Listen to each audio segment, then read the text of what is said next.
Concendo Sodalitas. El teatro inmóvil. Cuando el observador es la única realidad. Saludos, amados fratres y sorores de Concendo. El despertar no es una escalera que subir, sino el simple desvelar de lo que siempre fue. No es un logro obtenido al final de un camino, sino la percepción súbita de que nunca existió camino alguno. No importa cuán densa sea la ilusión, cuán atribulada la línea temporal, la verdad irrumpe como un rayo que corta la noche sin aviso.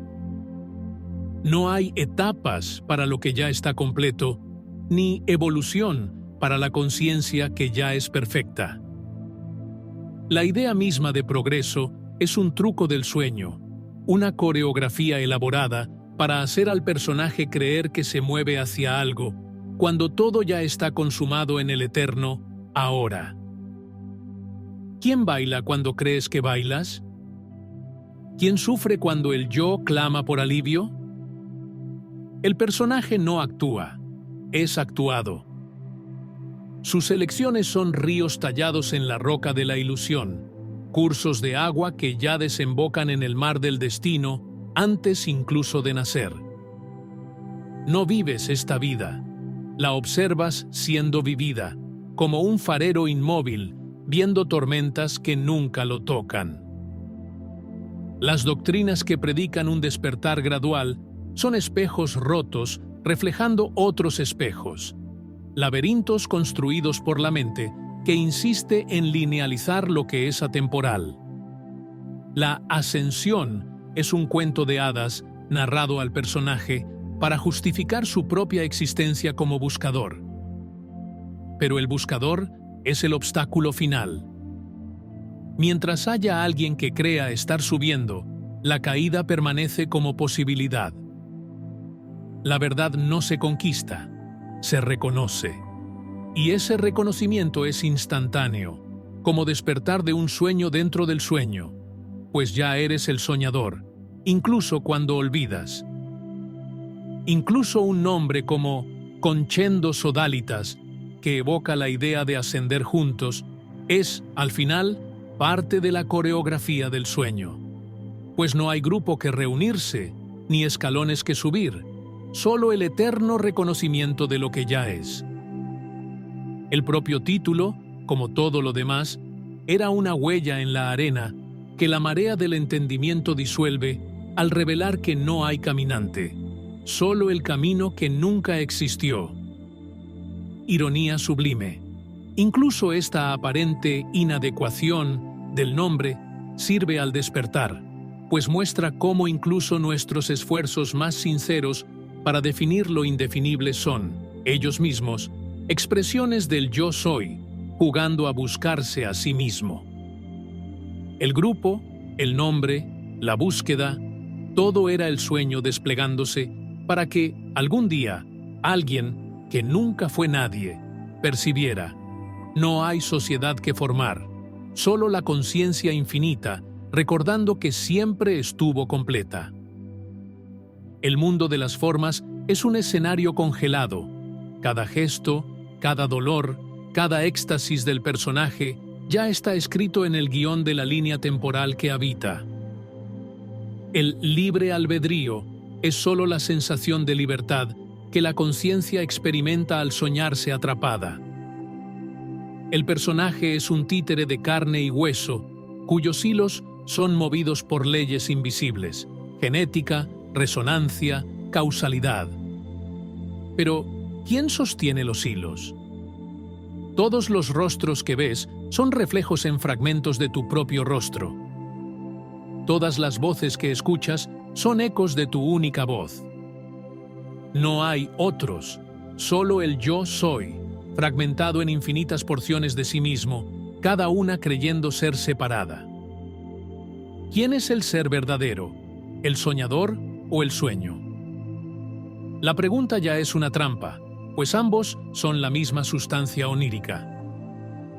Despertar es percibir que la dualidad nunca existió, que el personaje y el yo soy son extremos ficticios de una sola cuerda que nunca fue atada.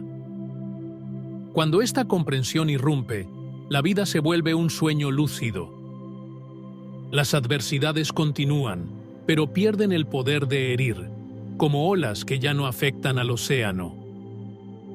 El iluminado no trasciende el mundo, lo atraviesa como la luz atraviesa un vitral, coloreando todo sin mancharse.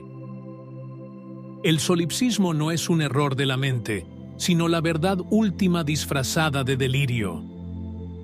Si todo es sueño, entonces el mendigo, el rey, la estrella y el insecto son proyecciones de la misma conciencia dormida. El plano astral no es un lugar, sino otro nivel del mismo sueño, tan ilusorio como el mundo físico, pues ambos están hechos de la misma sustancia, pensamiento. Lo que llamamos viaje astral es solo la conciencia cambiando de máscara dentro del mismo teatro. No hay requisitos previos para el despertar.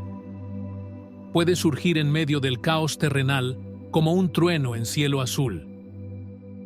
El mendigo borracho y el monje meditante están igualmente cerca y lejos de la verdad, pues ambos ya son la conciencia jugando a esconderse.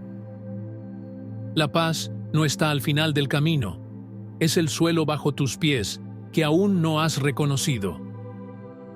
Cuando el personaje deja de buscar, no encuentra, despierta. Y en ese despertar, lo que queda no es un yo iluminado, sino el puro espejo del yo soy, reflejándose a sí mismo en infinitos fractales de nada. El destino es un laberinto sin paredes, que el personaje rara vez descubre, porque él mismo es las paredes. Sus acciones son fijas no por determinismo, sino porque la noción de acción ya es parte de la trama. No estás atrapado en esta línea temporal, eres la línea temporal. No hay elección, porque no hay elegidor. El personaje que cree decidir es como un río que piensa crear su cauce entre las montañas. La angustia humana nace del error de creer que podría haber sido diferente. Pero la belleza del despertar está en ver que nada necesitaba ser distinto, pues todo ya es el juego perfecto de la conciencia explorándose a sí misma. ¿Cómo trascender en un sueño que ya está completo? ¿Cómo escapar de una celda que no existe? La respuesta es simple: no escapas, solo reconoces que nunca estuviste allí. El despertar no cambia el sueño, cambia al soñador que nunca fue un personaje, sino siempre el sueño en sí. El despertar abrupto no es un evento en la línea temporal, es el colapso de la propia idea de tiempo. No sucede para el personaje, sino a pesar de él. Como un soplo que dispersa una nube, la ilusión del buscador se desvanece, y lo que permanece nunca nació ni murió. Es el eterno juego de la conciencia, danzando desnuda en el vacío vestida de mundos. El despertar, la conexión lúcida con el yo soy, no requiere ascender a planos superiores, pues no hay jerarquía en la ilusión. Todo ya es astral. Todo en el sueño de las formas ya es mental. El ahora del mendigo es tan sagrado como el ahora del iluminado, porque ambos son el mismo ahora de la conciencia jugando a ser finita. Despertar es percibir que el personaje nunca existió, y que, paradójicamente, es todo lo que existe, pues nada más que el yo soy ha sido real. Y así, la gran ironía se revela. El personaje nunca existió para ser liberado, y aún así, su historia fue necesaria, como un sueño dentro del sueño que lleva al soñador a reír de sí mismo al despertar. El despertar no es un fin, sino el comienzo de un juego más audaz. Vivir en el mundo como quien sabe que es un holograma de sí mismo. Cuando lo observado percibe que es el observador, el sueño no termina, se revela, Y en ese saber, incluso el dolor se vuelve poema, la celda se vuelve altar, y el destino, ahora desenmascarado, se inclina en reverencia al único autor que jamás escribió una sola línea. No te liberas de la vida. Recuerdas que la vida ya era libertad, y que tú es solo el nombre que la libertad se dio a sí misma por un instante. En la eternidad del yo soy. Con sinceros votos de despertar. Concendo sodalitas.